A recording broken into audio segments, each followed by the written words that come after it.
it's time for us to talk about a more advanced feature of TypeScript, a feature that you will most use, not create yourself, decorators. And what is a decorator? Well, as a simple definition, we decorate our code when we want to add new information or logic to already existing code. Something like resembling metadata and meta programming. Well, if this is not clear for you until now, no problem, it will be. And in TypeScript, decorators resemble other ways of meta programming. In Java we have annotations, in C# we have attributes, in Python we also have decorators, but they are more limited, they have more limited functionality. Well, in TypeScript we use them to add something to already existing logic, and they are decorators, a popular choice for libraries. This is the reason I said we use decorators more often than we create them. And two great examples of libraries that make extensive use of decorators are Angular and Nest.js. Well, in TypeScript, decorators can only be used alongside classes and class members. So we can attach decorators to classes and class members. Well, they are not for functional programming, unfortunately, in my opinion. Well, again, where to use them? Wherever we want to add, to easily add reusable logic to already existing code. Again, this might sound a little misleading, but by the end of this section you will understand what I mean. The syntax is very simple. We have an @ and then the name of the decorator, and below it is the field that we want to annotate. In this particular example right here, we can annotate a class member. Well, in TypeScript, decorators have a big history. Until TypeScript 5, they were an experimental feature, so we had to use an special flag in order to use them. Before TypeScript 5, decorators are called, or they were at stage 2, the old implementation. Currently in TypeScript 5 and later we have stage 3 JavaScript decorators. This means that now decorators are also a JavaScript feature, and TypeScript also supports that feature. Well, very important for you, stages 2 and 3 are very, very different. This means that most resources you will search on the internet, you have to make sure that you are for the stage you want. If you want to learn about the old way, use stage 2 tutorials. If you want to learn about the new way, use stage 3 tutorials. Well, in this section and in this course, I will present both versions, the old version and also the new version. Well, how to take this section of the course? We will first start with a talk about JavaScript prototypes. If you already are familiar with them, you might just skip that lecture. But they are very important if you want to understand how decorators work at a lower level. Then in the lectures 3 to 8, we will talk about the old way of decorators. You can take this part of the section only if you really want to know how it was done in the past, or if you have to support a legacy project, or if you have the unfortunate task to migrate decorators from the old implementation to the new implementation. Most of you can skip this old way presentation and go directly to the new way, starting lectures 9 to 14. TypeScript 5, you will see them, and there we will talk about stage 3, the new way in which we are writing our decorators. This is recommended for you. Well, let's quickly look at our workspace by the end of this section. This is our workspace. As you can see, we will first start with a discussion about JavaScript prototypes, and then we will go first of all through the old implementation, and each lecture has its own JavaScript and TypeScript project, and then you can take these lectures with TypeScript 5, they are the new implementation. This being said, let's go to talk about JavaScript prototypes, and then depending on your situation, talk about the old implementation, or even better, directly talk about the new implementation of decorators.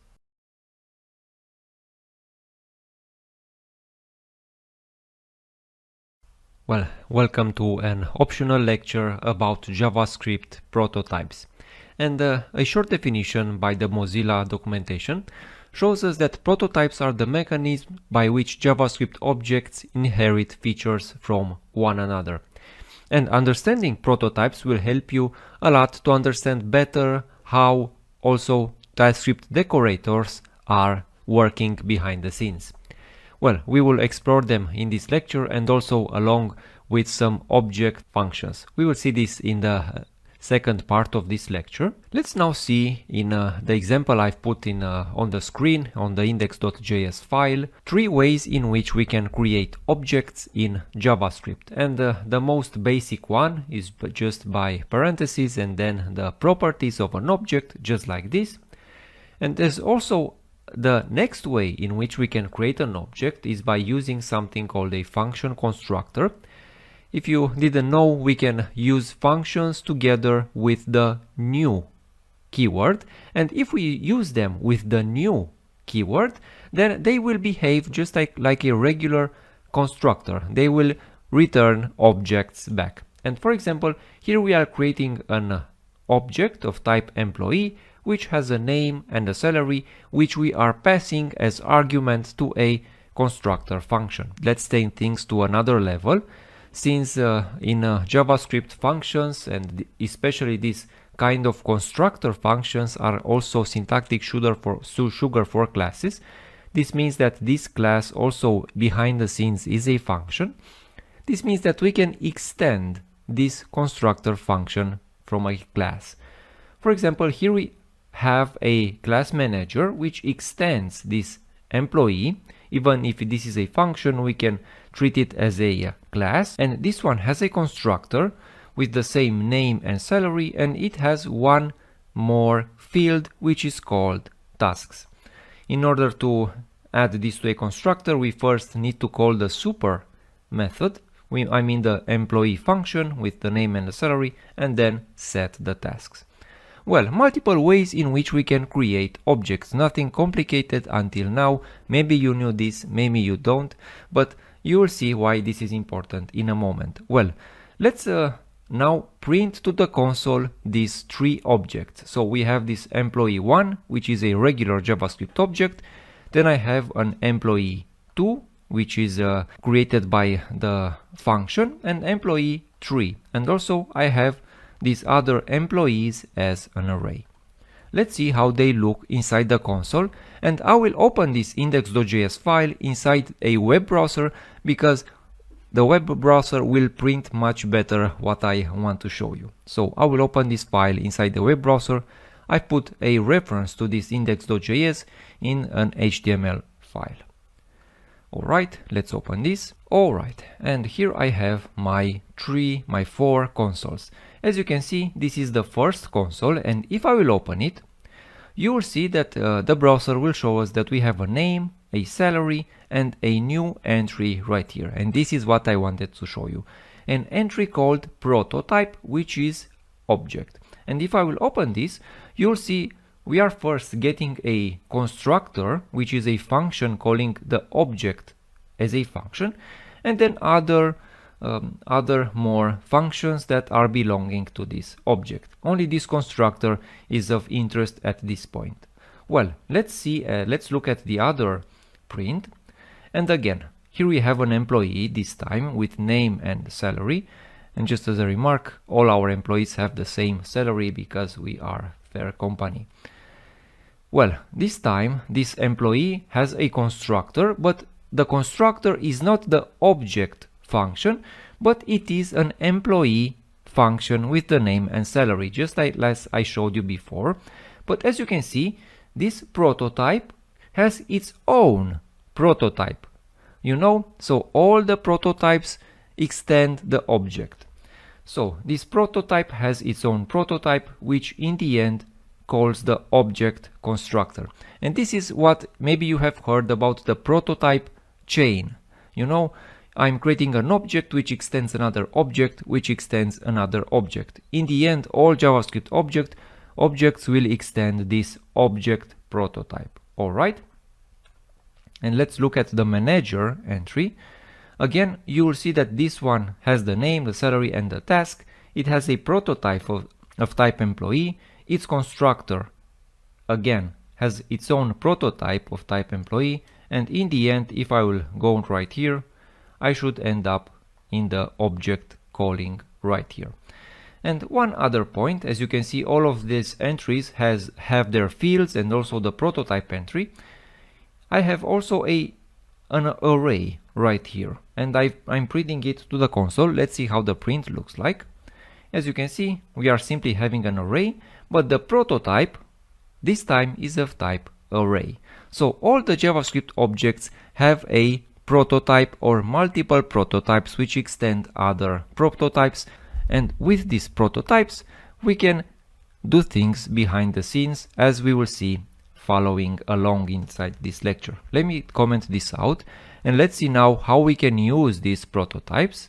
Well, here we can also access this prototype property of objects, but as you can see, I'm accessing the prototype property from objects which are of type class or functions. Well, this is the way I'm accessing them, and as you can see right here at line 32, I can add new fields to this manager type. And here, for example, for the manager, I have added a new entry called project, and I have assigned it a value called secret project. Well, here I'm creating a new manager, employee 4, which has also some names, but as you can see, I can also access this project entry that I've attached to the prototype. Let's see this inside the console. So if I will refresh this, you will see that I can access this option, this field that was attached to the property. Now if I will open this manager, you'll see again its fields, but we won't see this project entry because this project entry now belongs to the prototype. We can access it with no problem, but it really doesn't belong to the object itself, but to its own prototype. And this is a problem for TypeScript. If we would have something like this inside TypeScript, it will give us a compilation error. JavaScript gives us no problems in this direction. Keep this in mind when we will work with decorators and we will have this prototype action inside the decorator. TypeScript will have a hard time knowing that these properties belong to these objects. And let's see one final example. Also, JavaScript has something called object methods, which are a set of static methods from the object property right here from the object constructor. And maybe if we want to access the prototype, you will see that it's not an easy task. We can't just say console log on object and its prototype, we will see undefined. If we want to access it, we might use the object class, which has a set of very powerful functions, and with the get prototype off, and we are passing our object, this is the way we can access the prototype. Also very important, if we will try to access the keys of our object, let's see now our employee 4, remember it has an entry of type project. And now if we want, for example, to print the keys of our employee 4, which has an entry of type project, which we added to the prototype, you'll see that we won't get it. We will only get the name, the salary, and the tasks, but the project which is attached to the property, to the prototype, won't appear to this object.keys of our employee. Keep in mind this special behavior of properties attached to the prototype. And one final point inside this lecture, I want to talk about this object method, getOwnPropertyDescriptor. I will call it on our object right here, and let's say that I want to know more about its property. For example, this employee 4 has a property of type name. Let's see all that JavaScript knows about this property. Let's see this inside the browser. And here you will see that this property has a value right here, but it has also other entries, like it is writable, it is enumerable, and so on. You'll see these very complex or more complex properties of our own property. And as you can see, our properties also have a prototype which is of type object. Well, this was just an introduction on how prototypes work in JavaScript and also how objects are created. You will also understand this better, of course, with time and with experience. I will also add a link to the Mozilla documentation on JavaScript prototypes, which is powerful, very powerful. Now that we know a little about JavaScript prototypes, we are ready to learn about TypeScript decorators.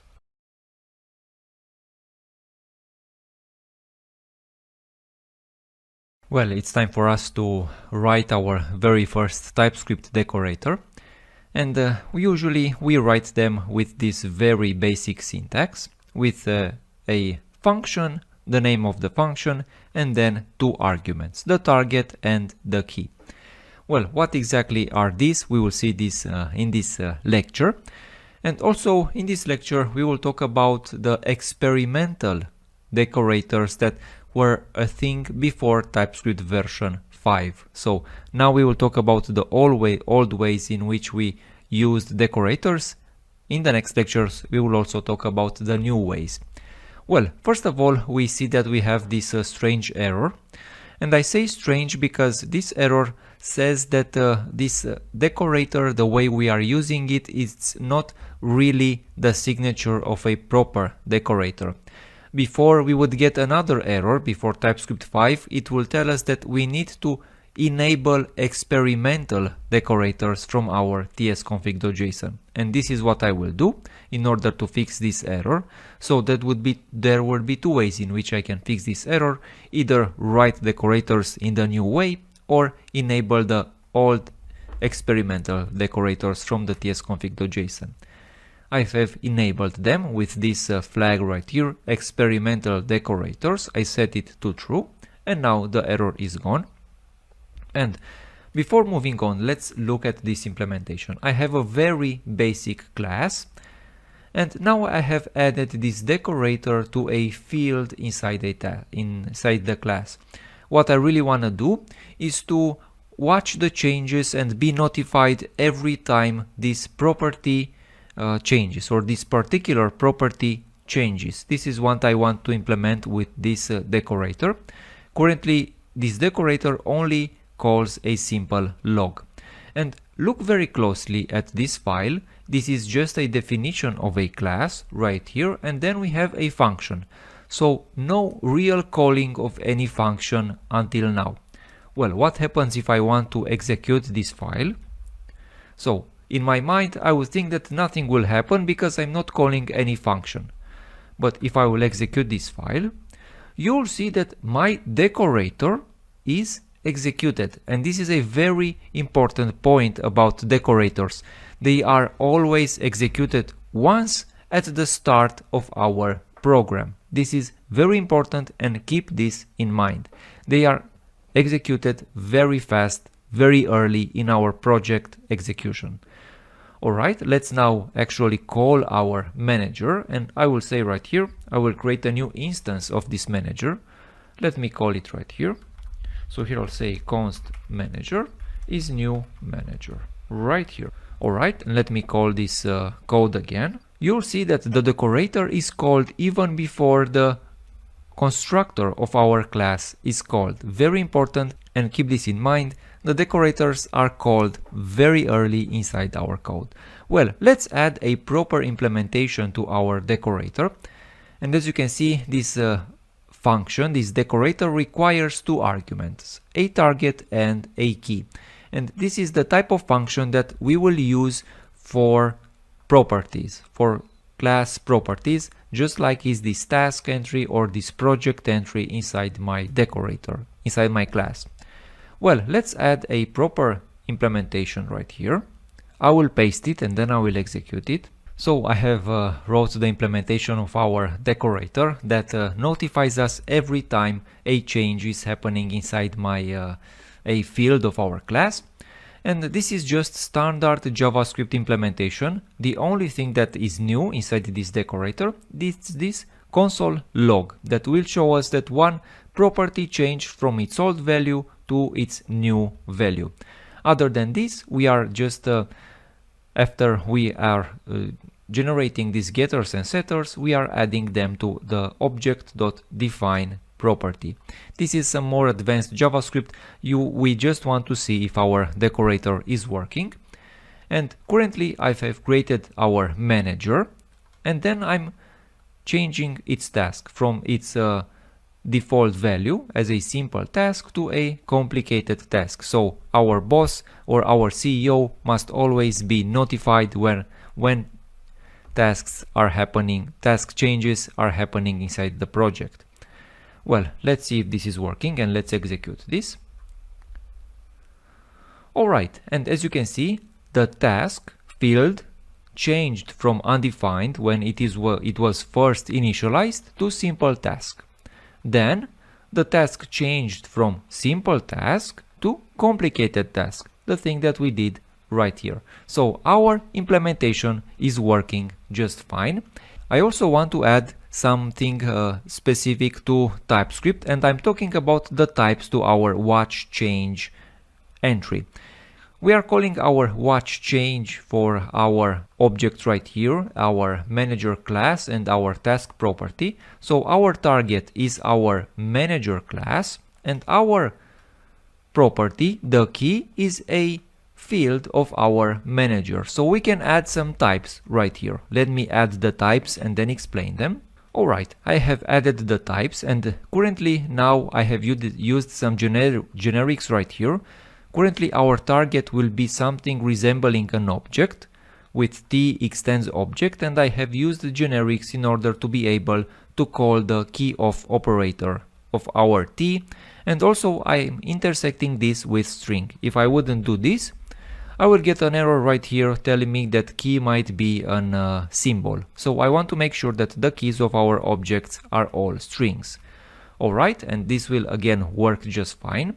And I think the best way to understand how decorators work is by also calling them in another way, like a regular function. And let's call this decorator like a regular function. I guess this way you will best understand how decorators works. So let me comment this call right here and call this watch change decorator as a regular function. So here I'll say watch change. We are passing our manager, and let's see the other entry, like the project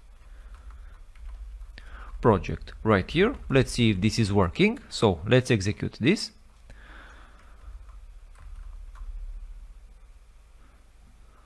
Alright, let me save this and call once again.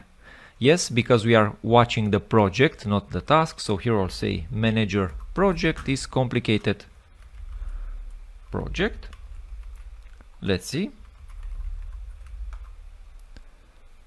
Yes, now we can see that our project changed from simple project to complicated project, so our implementation works just fine, even if we call it as a regular function, but not as a decorator. Well, again, this video was just an introduction to writing our very first TypeScript decorators. There are much to learn about decorators, and let's continue the discussion in the next lecture.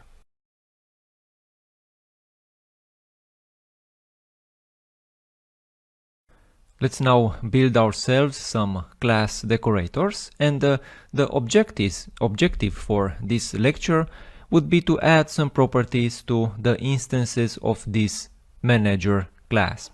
Well, not too complicated, and we will see how we can do this in two ways. Let's say that we have a manager class, and which has a task and a project fields, but we want to add from a decorator one new field called employment date. We want to add this by using a decorator to understand better how class decorators work. And we will do this in two ways. Let's start with the easy way by accessing the class prototype. So let's write ourselves a prototype for this class, a decorator that accesses the prototype. This is the one. I've called it with employment date on prototype, and the only argument that this kind of decorators receive are the function or the class they are called on, and we will see this is a very important point. What we are doing right here, since we are accessing a function, that function has a prototype, and we are adding a new field on that function, which is a new date. Let's call this prototype right here, and I will call with add prototype with employment date on prototype. Let's see if this is working. So I will compile this.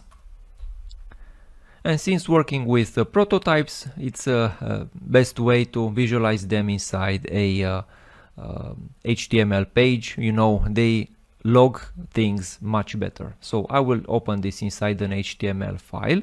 I've just made a reference to this script right here, and let's see how this looks inside the browser. Alright, I've opened this inside the browser, and if we are looking at its prototype, you will see now that it has this property employment date on prototype.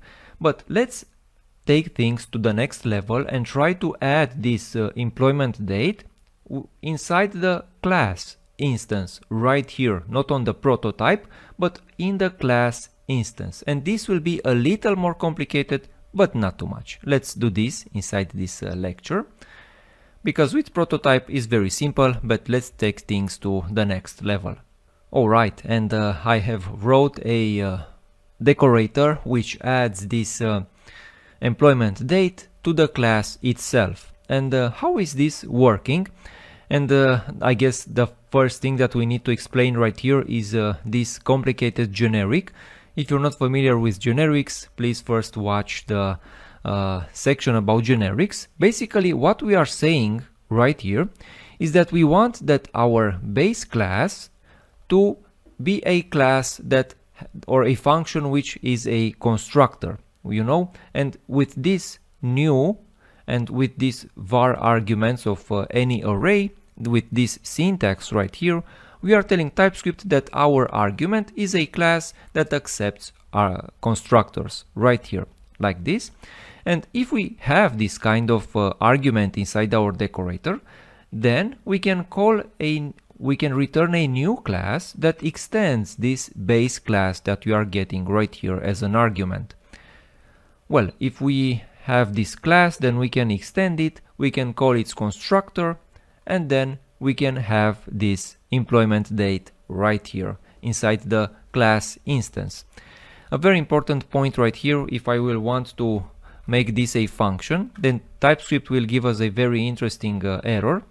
It will tell us that this type function is not a constructor function type. Well, a nasty error from TypeScript, and this kind of generic was the workaround this error.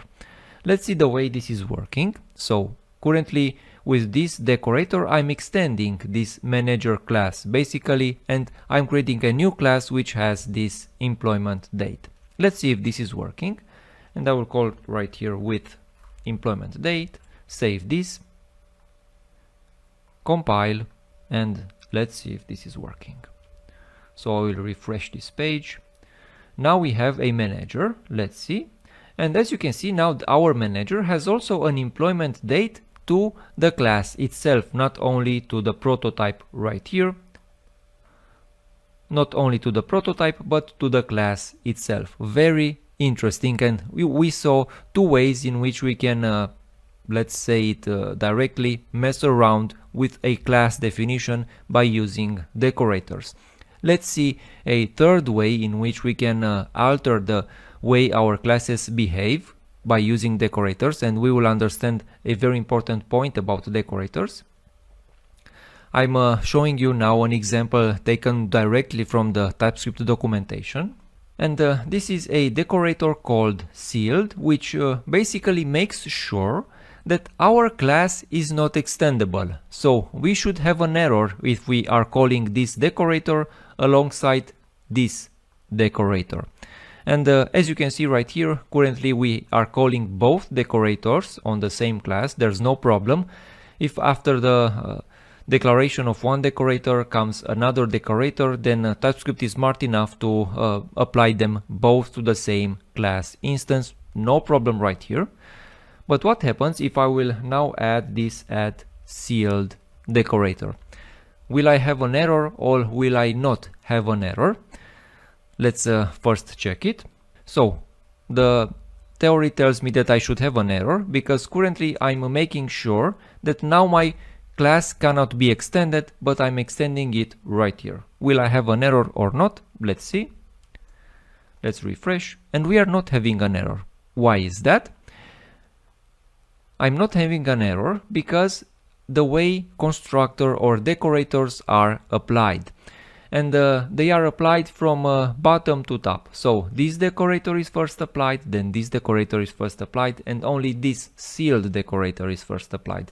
And by the time this decorator sealed is applied, the other are also applied. So this order is important at this point. But if I will apply this decorator first, so I will not apply it right here, I will apply it right here. So after we have the manager definition, first we call the sealed. Let's see what happens. Compile first. And let's see now in the browser.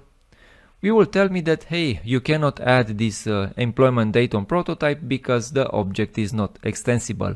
So from this lecture, we saw multiple cool tricks about class decorators. We saw that we can, make things the easy way by just accessing the prototype, or we can extend them, or we can seal them by using object.seal. We also saw how we can combine together multiple decorators, and also the order we apply them is important. Let's move on into the next lecture and talk about something that sounds very complicated but is really easy: decorator factories.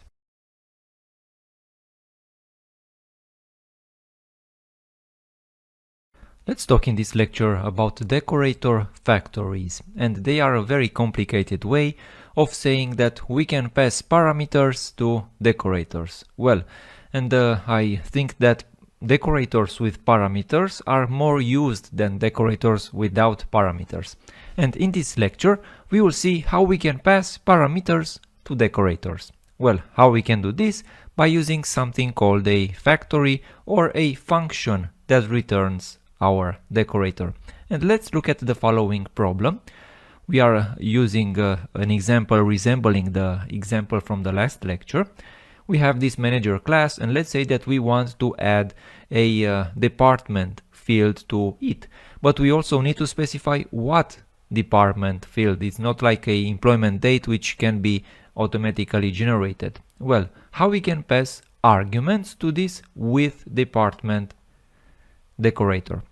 Well, simply put, we just need to rename it or wrap it inside another function. So here I will say function with department right here. What we want to pass right here, department of type string.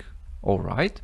And now what we need to do is to return this function from within this function. Well, let me just simply cut and paste this right here, remove this name right here, and we can simply say right here that we want to return this function. Alright, and inside this decorator we have now access to this department field. So our department is this department right here. Very nice. And currently you can see that we have an error right here because we need now to specify the department. So we can specify it, maybe say right here automotive, or whatever string we want to pass, and let's see if this is working. Let me remove this right here. Currently this is the only thing new about these decorators, and let's see. Compile this and let me open it. Well, I have it opened inside my web browser, and as you can see, now my manager has an entry called department, and it has the value, the one that we passed to our decorator. Well, this was a simple lecture in which we saw how we can pass parameters to our decorators by using factory functions.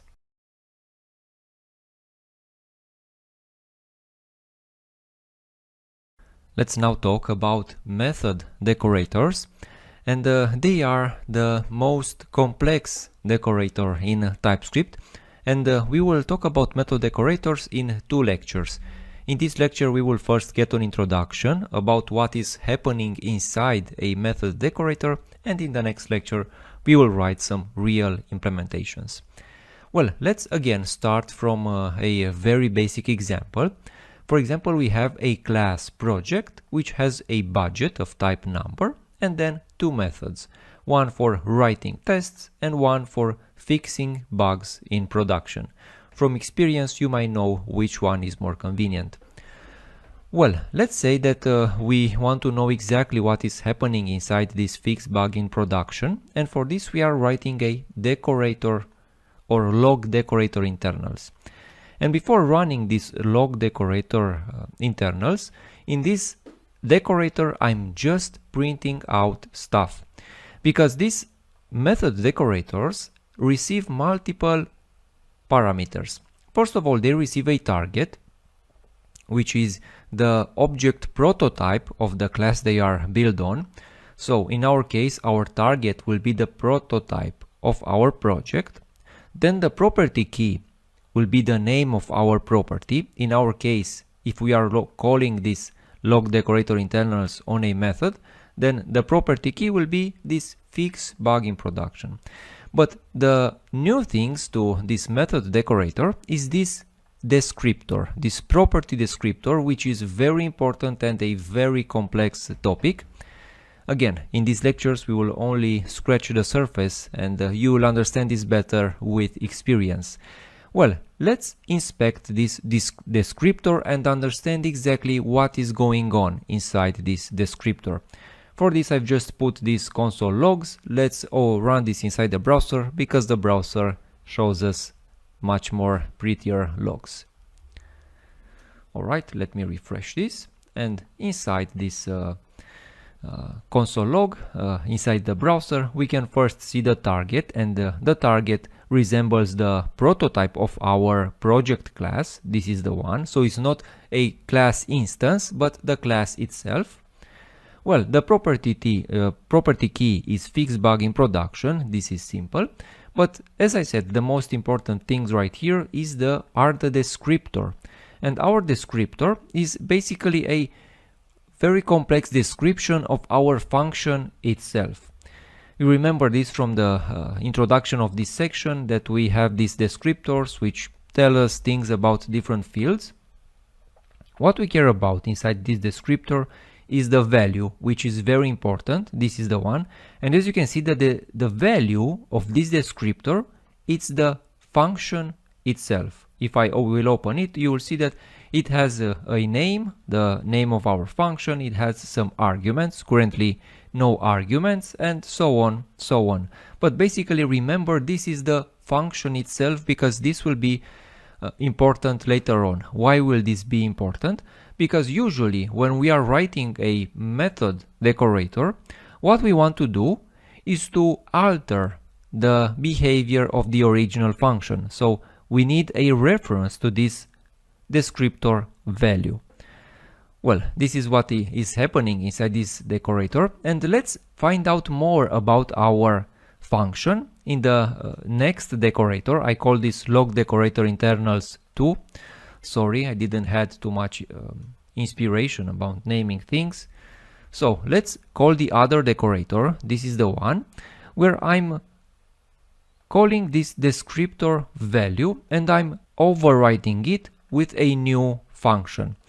And very important, when we are trying to override the new function, very important, we need to call it with arguments which are a spread array, and they are an array of any, and this signature matches all the signatures of all functions in JavaScript. Well, very important, let's do some console logs, for example. And what means this inside this context right here? You will see it is very interesting. And also observe the implementation of our method. Currently our method just makes a simple console log, but observe what happens when we will call this log decorators internals 2, a decorator in which we are overriding the original method, because we are overwriting the value of the descriptor, which is the original method. Let's see this, and let me compile this first. So to make things clear, I run the TypeScript compiler in watch mode. Alright, and let me go to the browser and refresh. And very important, well, we are getting the log from our console. This is the one, so we are inside our function that is overriding our own function. And what is this inside the function? It is our own instance of the project. As you can see, it has a field of budget, and this is our instance. You can see the prototype has also the other two methods, the fix bugs in production and the write tests. But as you can see, we are getting a reference to our project itself, and we are even getting its budget. Well, another important point is that here inside these logs, you no longer see the actual method implementation. Remember, here we are making a console log fixing bugs in production, but this console log, we are not seeing it right here anymore, because this method implementation, we overwrite it with something else. This is very important, and if we want to keep calling the original method, usually I saw that in Decorators implementations, we are using the method apply. We are using the method apply, and this apply simply means call this method. And this applies requires two arguments. The this argument, in our case, this is our own class instance, and the original function arguments, which we have them right here. This is the reason in many method decorators inside TypeScript, usually the first thing we do is keep a reference to the original function. And we keep a reference by getting this descriptor.value. And now if we are calling original method.apply with this and with the arguments, then nothing will be changed. We are just adding something to the implementation. Let's see if this is working. And now we should also see the original log. And yes, as you can see, we are getting the decorator implementation, but we are also getting the original function implementation, you know, this fixing bug in production log. Well, let's write a real implementation of a method decorator in the next lecture.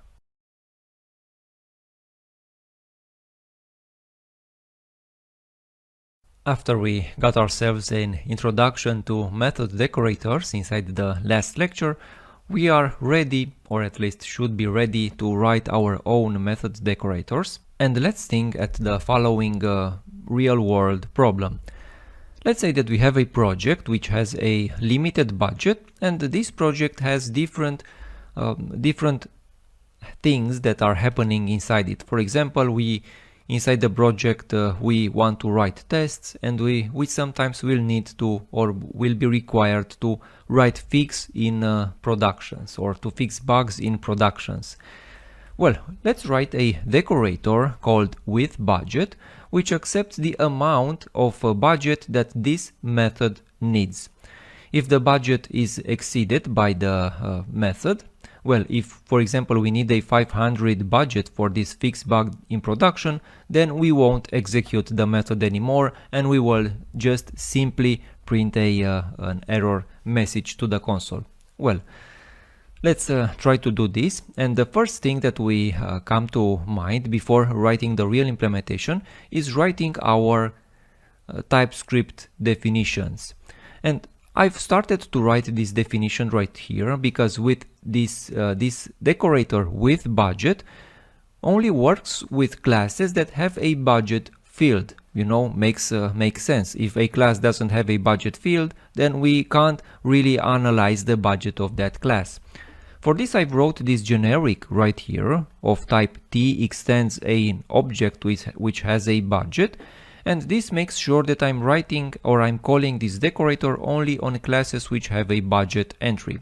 If I have a typo right here, or I don't have a budget, I will get a compilation error. This is the beauty of TypeScript. Well, now you know that we also have inside this budget right here. This is a decorator factory because we are receiving this budget. And we are returning our real decorator right here.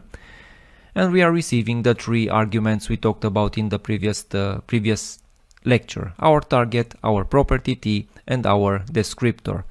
Alright, first of all, you remember if we are writing a method decorator, the first thing that we should do is to keep a reference to the original method, because we might be required to update or to change the real implementation. Well, this is the way we are receiving the original method, by getting the descriptor.value. And now let's proceed to override this descriptor.value. So our descriptor value is a function which receives an argument of type any array, like this. And let's write its implementation. So first of all, we need now a reference to our object itself. So here I'll say const instance is our descriptor, or is this, because inside this function, this will return us our current instance. But in order to keep our types, I will say here this as t. And now our instance also have a budget. And now we can make our check. If our instance budget is bigger than our budget right here, so if we have budget for our action, then we can proceed to execute the action after we are retrieving our budget. So here I'll say first instance budget is our instance budget minus the required budget inside this function right here. And after we are getting the budget, then we can call the original method with apply, and this is of type this. So we just have to maybe just add also types right here. So now we can have apply. We need to call here this and our arguments. Alright, but if we don't have budget for this action, else we can simply put right here a console log. And here I'm saying that our console log, we have insufficient budget for our property key, so the name of our method. And we say that we require our budget, but we only have available our instance.budget. Let's see if this implementation works. And currently right here upstairs I have a project with a budget of 900. And if we are calling once fix bug in production, then we shouldn't have any problems. Well, let me compile and run this. So here I'll say tsc -- watch. And then let me open it in a browser. And as you can see, we are getting the original log fixing bug in production, because if our budget is of 900 and our action takes 500, we have enough budget. But what happens if another bug in production appears and we have to run this again? Alright, let's try to run this again. So I will refresh this. And you will see now that we are getting an error. First of all, we are having a budget for one fix, but then we are getting a console log, a console error log, insufficient budget for our fix in production. We are required to have 500, but we only have available 400 because we already fixed one bug in production. And fixing bugs in production is really expensive. Well, this is what we saw in this lecture. We wrote a real implementation of a method decorator. As you can see, there are lots of nuances, lots of advanced TypeScript features that we are using, lots of advanced JavaScript features that we are using. But this is the beauty of TypeScript. You can learn advanced JavaScript along the way. You don't have to be an expert in JavaScript to learn TypeScript. And this way we learned that at the lower level, functions, for example, are called with this apply method. Well, this was one way in which we are writing decorators. As you can see here, if we are running out of budget, we are not executing our method anymore. So our requirements are met just fine. Let's proceed into the next lecture and talk about other kinds of decorators.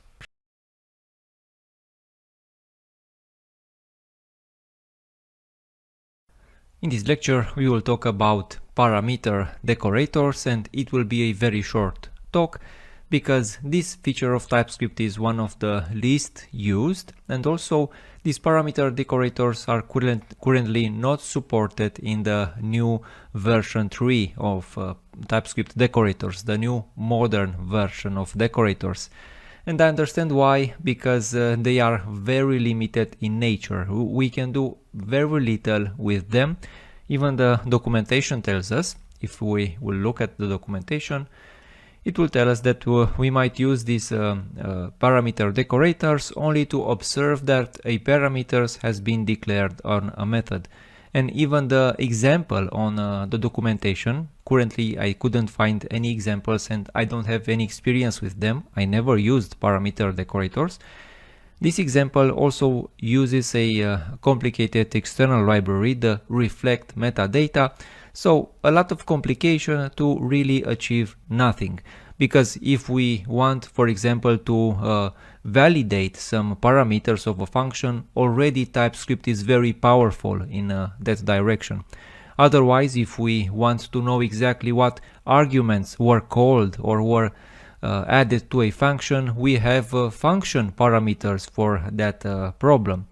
Well, let's quickly run this log parameter decorator function, which I just run right here. And what we need to write parameter decorators, we need the target, the property key, just like before, and we need one new argument, a number argument, which is called parameter index, which will just give us the index of the parameter inside the function. Let's quickly see this.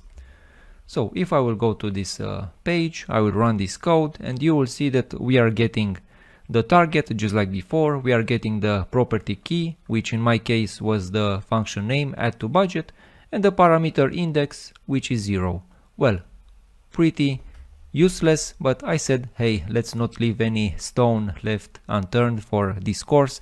So now you know also about parameter decorators.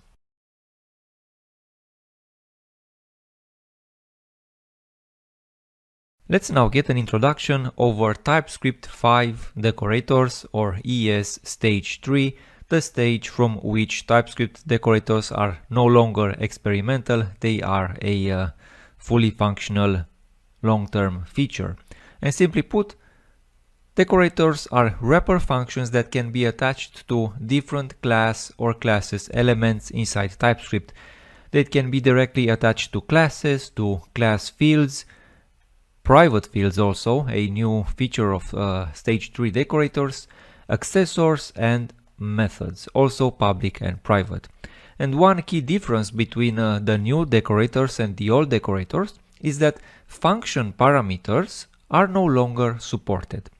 Their functionality was also very limited in the past, but this is a problem for libraries that use this kind of function parameters, such as Nest.js. Let's see what solution they will come in the future, or maybe in the future also function parameters will be supported by TypeScript 5. Well, what are other differences of this new implementation of decorators? Two big differences. One is that they have stronger types, and TypeScript provides stronger types, and also they have a different structure. If before each type of decorator had different kinds of arguments, now all the decorator functions have two arguments. They have a target, which usually is the prototype of the class that is using them, and they have a context, which contains all the information about the method or about the field or about the decorator itself. You can see that it has an entry of type kind, which is string, and this context has information about the kind of decorator that we are using. This can be a class, a field, a method, and so on. We can also have access to the field accessors. We can have a function to initialize or to call different code before initializing the field. We will see this in this section. And also I said there they have stronger or much stronger types, which also have generics, and things are now a little more complicated with stronger types, but also things are more safe because we also have generics with decorators. So two advanced TypeScript features into one feature. You need to understand very well TypeScript in order to use these new kind of decorators. And to understand things a little better, let's look at the types for the decorators. If you will look at any installation of TypeScript, I have a local one right here inside my node modules for this project. If I will go into the lib entry right here and lower down the line, you will see two .d.ts files, libdecorator.d and libdecorator's legacy file. And this is the old implementation or the old types of decorator. As you can see, not much right here. We have the types of the decorators right here, and they have like a target and a property key and a descriptor, and basically that's it. Well, with the new implementation of decorators, you'll see that things are much more complicated and the types are much stronger. You'll see that this context has its a type for each type of decorator. You know, that's great. And also, if you look, this for example, the class decorator context has the kind class, but if we will look, for example, at the accessor decorate or at the field decorator context right here, you will see that it also have some generic values right here, and this and the value will infer the types of the fields that they are used on. We will talk in detail about this in the dedicated lecture. Let's now proceed to seeing real examples, and let's talk about each type of decorator in the following part of this course. Let's proceed to talk about class decorators.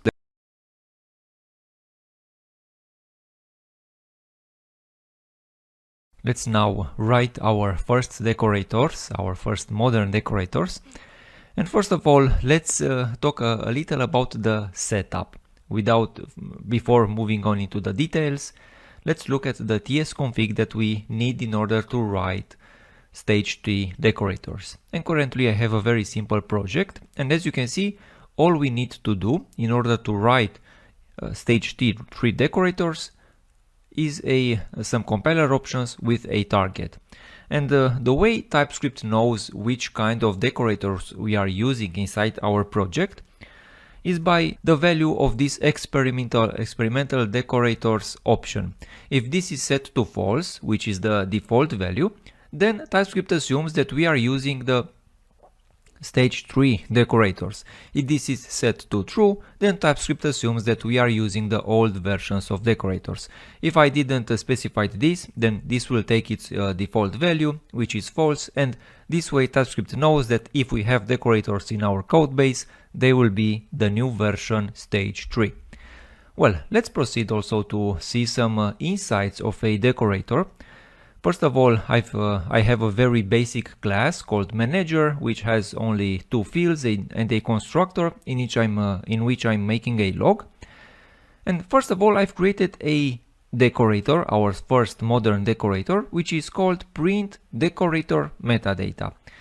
Print decorator data, and as you can see, it has two arguments, a value and a context.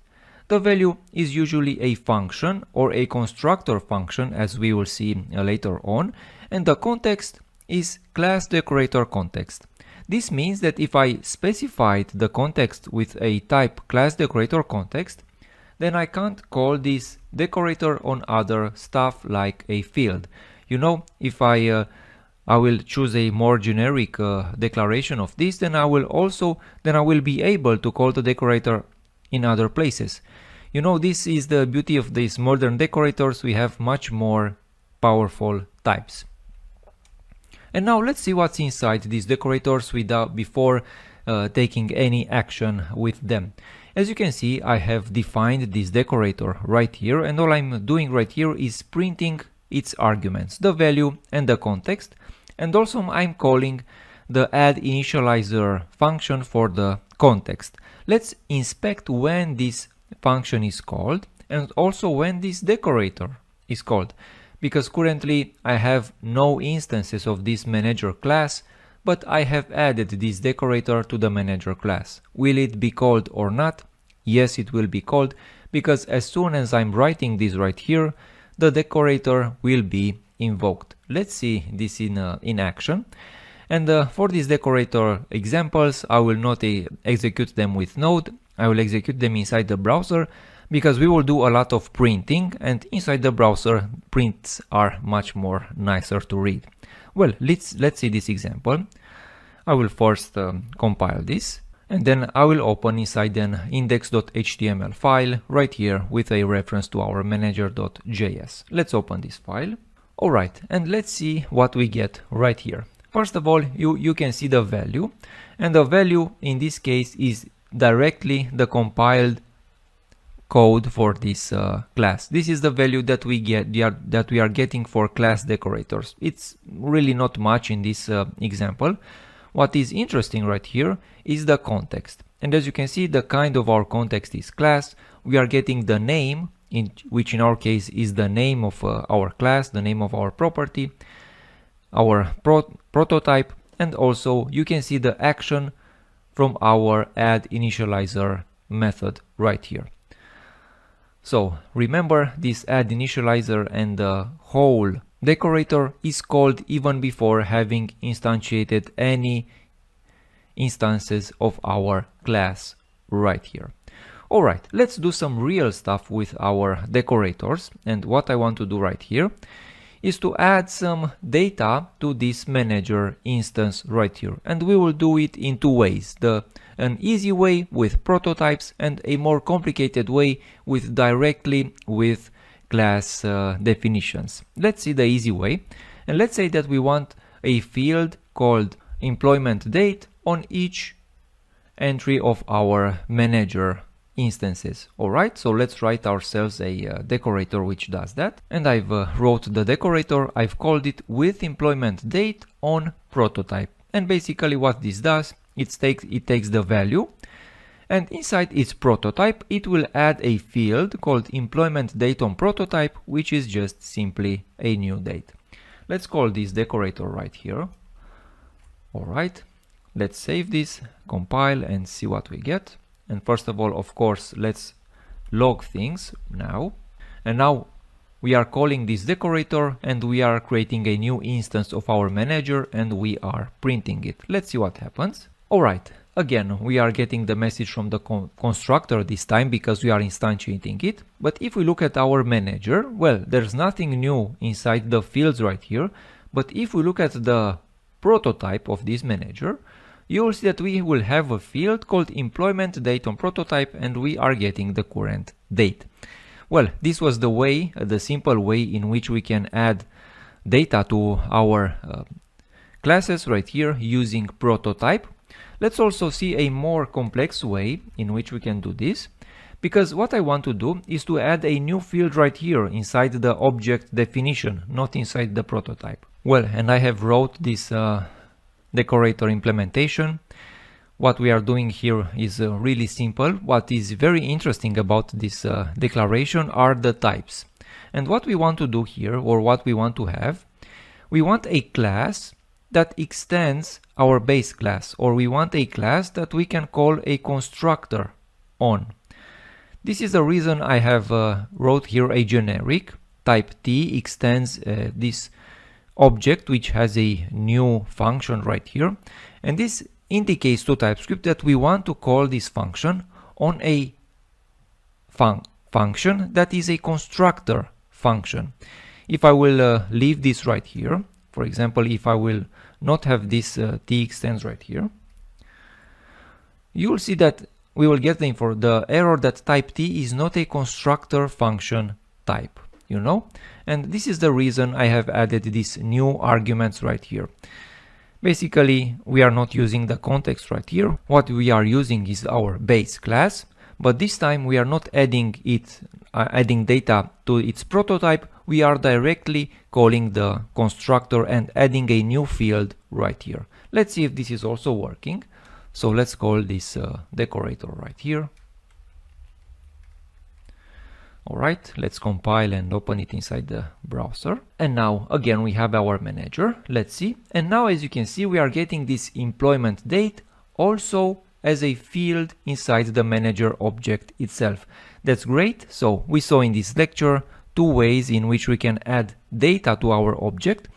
One is directly by adding data to the prototype, and also by adding a more complex object or a more complex example when it comes to the types by adding data directly to the constructor function. As a last note to this lecture, I want to point out that the current example from the TypeScript documentation, if you will look at Decorator for classes, you'll see this sealed decorator right here, which calls object.seal. And currently this doesn't work with the new implementation. If I will call right here at sealed,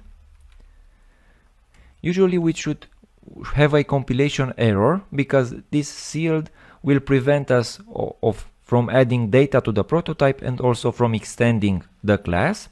But if we try to run this code, so we expect an error right now, but currently everything works as it should. So currently this is a problem. Maybe by the time you are watching this will be fixed, or maybe there's a better way in which we can call this object.sealed. Currently this doesn't work, but maybe it will work in the future. Let's proceed to the next lecture and talk about field decorators.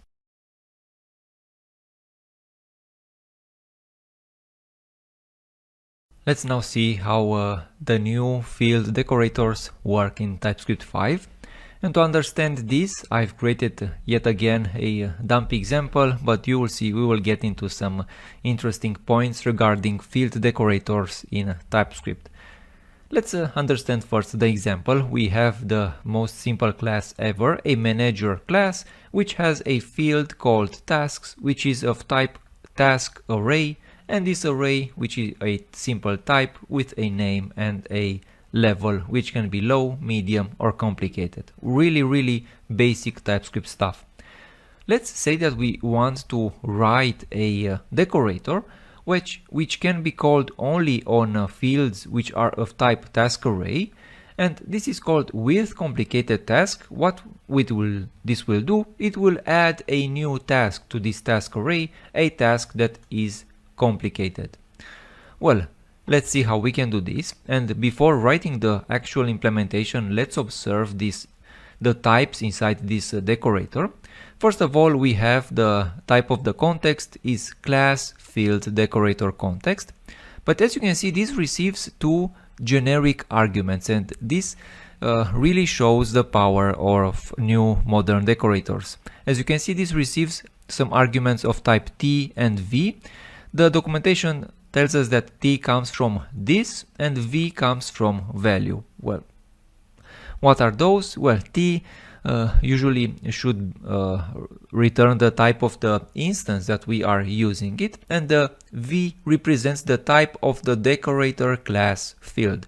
In our case, if we are decorating a class field which is of type task array, then in this case V is of type task array. Other important point about field decorators, their target is undefined. So for field decorators we will not get any information about the underlying target or prototype class. Remember this, there are all kinds, since this is a new functionality, there are all kinds of undocumented or unwritten rules about the way these decorators work. And talking about unwritten rules, let's see this strange syntax right here, or strange code right here. We are writing a function, a decorator function, which returns back another function, which receives some arguments of type V and returns back those exact arguments. Basically nothing. This decorator currently does nothing, but what it does, it gives us access to our field. So in this case we are returning a function which receives of some arguments, and these arguments are exactly our tasks right here. And basically right here inside this function we have access to our tasks. So all we need to do is call these arguments, push, because this should be an array, and here we should push our complicated task. This is all we need to do, but as you can see, since we are using TypeScript, things are not that easy, because it will tell us that this push doesn't exist on type V, because currently we didn't specify anything about this V, so this V can be under the hood is of type unknown. Well, how we can specify that this V contains some tasks right here? very simple by using inside this generic definition the extends task array right here. And now the compiler really knows that these arguments are of type task array, and we can call the push method and with exact strong types right here, and some name I say right here added task, and also the level should be complicated. Alright, and basically we are done. As you can see, the types here are very strong. If for example these tasks will be not a task array but will be for example a string array, then we will get a compilation error, because currently this with complicated task can only be called on a field which is of type task array. You know, this is again the beauty of modern TypeScript decorators. Let's see if this is working. So let's execute this code.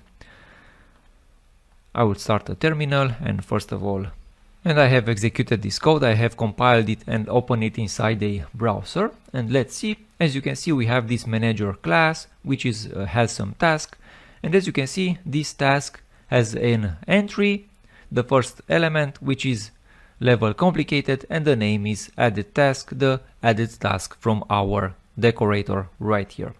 Well, this was the way field decorators work. We only scratched the surface. For this we didn't look at anything regarding the context. Maybe there's a lot of things we can do with the context, but this was just one example.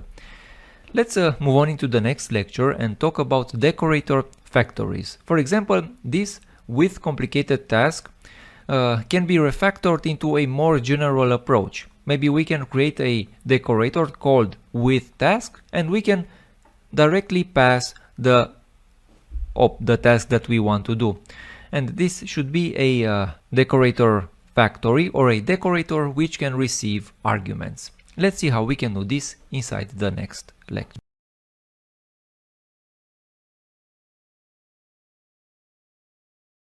In this lecture, we will talk about decorator factories, or a very big and complicated word to say that we can pass parameters to our decorator functions.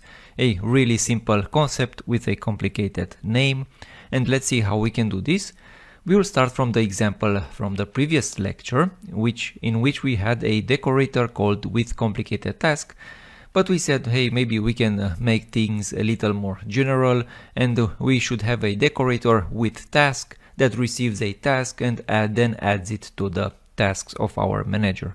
Let's see how we can do this. And as I said, first of all, we need a very simple function. So here I'll say function, call this with task, and first of all, this with task will receive a task of type task. All right. And what we need to do right here is basically return back this whole decorator function. So here I will say return function, and all I need to do right here is simply copy and paste this whole other decorator. And basically we are done. What we have right here inside this with task function, we have a task entry, and basically we can simply put it right here.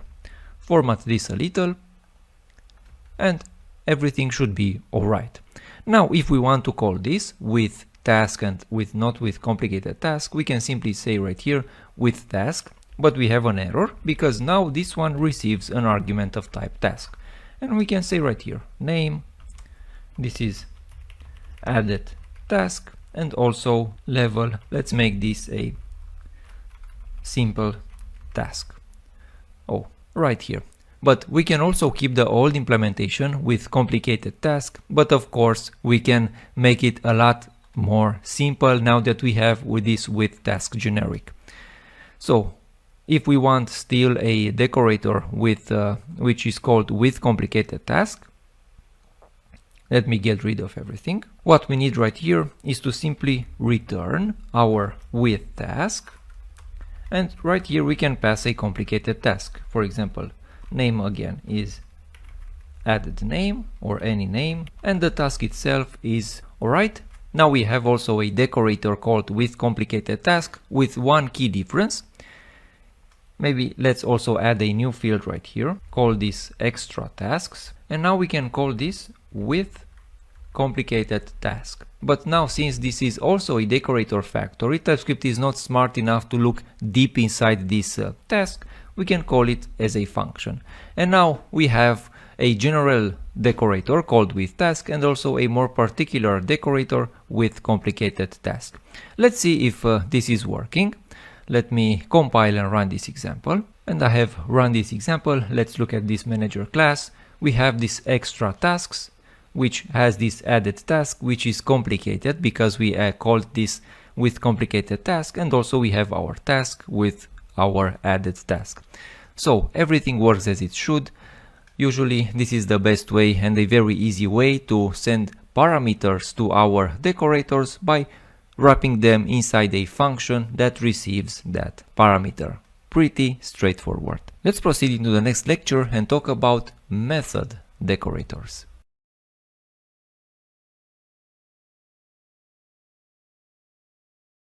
Let's see in this lecture how the new method decorators work in TypeScript. And to understand this, I've created a very basic example. Let's say that we have a class project which has a limited budget. For our example is budget 900. And this project can have multiple actions that can happen inside it. For example, it can have an action for writing tests, but it has also an action for fixing bugs in production. Well, each action or some actions would require some budget, and they can only be done if there's enough budget for them. Well, if for example we would do 2 times fixing bugs in production, then the second time we would run out of budget and we won't be able to do this action. Well, how we can prevent to take an action, to execute a method, if we are out of budget inside our project? Well, we will do this. Well, there are multiple ways in which we can solve this problem. Let's solve it with method decorators. And for this I've created at least the signature of a method decorator, also which receives an argument of type budget, of type number, a budget. And as you can see, each method requires a budget. As you understand from this example, writing tests, it's much more cheaper than fixing bugs in production. Well, let's see how we can implement this decorator right here.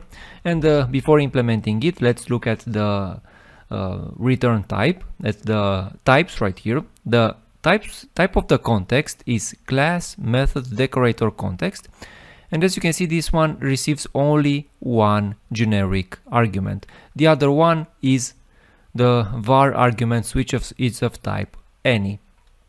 Well, and to make sure that I am running this only on classes which has a budget, because this is the check we are doing right here, I've wrote this generic to extend a class which has a budget, because we will need to work with this budget inside our project. Well, maybe make things clearer. Let's just say right here, action budget, to have no problems with our implementation. Well, how we can do this?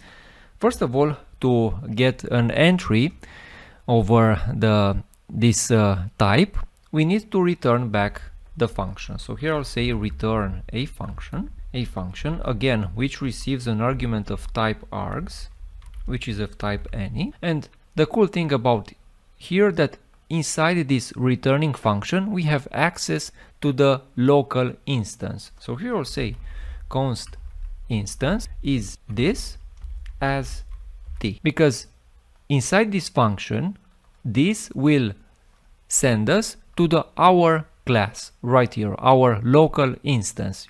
This is counterintuitive, but this is just the way it is. So this will return us with our instance, and I'm making a cast to t, so now we know that our instance has a budget. Well, now we can proceed to actually write our implementation and do our checks if we have budget or we don't have budget. So first of all, we are making an if, and we are checking if we have budget for our action. So here I'll say instance budget is bigger than the budget required for our action. Then if this is bigger, we should take the budget back. So here I'll say instance budget is instance budget, and here we are taking back our action budget, so we are taking back the budget, and then we can proceed to actually execute the function. And we can execute this by calling target, call the apply, and we are applying our instance. And because this apply requires two arguments, first of all this, which is a type function, and also our arguments. So in our case it's our instance and also our arguments. And this way we are calling our actual method. But if we don't have budget, we won't call our method. This is very important. So we won't call our method if we run out of budget. Instead, we will simply make a console log or a console error of a error message. And I wrote right here inside the console error that we have insufficient budget for our action, which is the name of our method right here. We require this budget, but we only have this budget. And basically we are done with our implementation. In the end, we also need to return back this target. I'm not sure if we need to return this or not in this new version of Decorators, but let's see if this is working. So first of all, let's only run this method once with fixing bugs in production. So we have a budget of 900 and fixing bugs in production takes 500. So everything should be all right.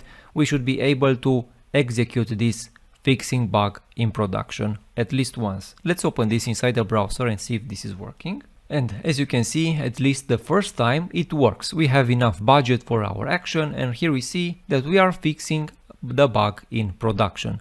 But what happens if we have multiple bugs inside our production because we didn't have time for tests? Well, let's save this and let's try to run this again. This time we should run out of budget. Compile this and run it again. As you can see, it works to do it once, but a second time we will get an error message that tells us insufficient budget for fixed bugs in production, required 500, available 400. And what's very cool about this is that, as you can see, there are no more logs after this. This means that this log or this function wasn't executed because we ran out of budget. We don't see this log inside the console. This means that this function wasn't executed a second time because we ran out of budget. Well, this was one example of methods decorators inside the new versions of decorators inside TypeScript. Well, of course, there are many ways in which we can write them, but you saw here an example. What you need to understand right here that again we are returning a function, and inside the function that we are returning we have access to the instance of our class. Let's proceed into the next lecture and talk about some more complicated decorators, the accessors.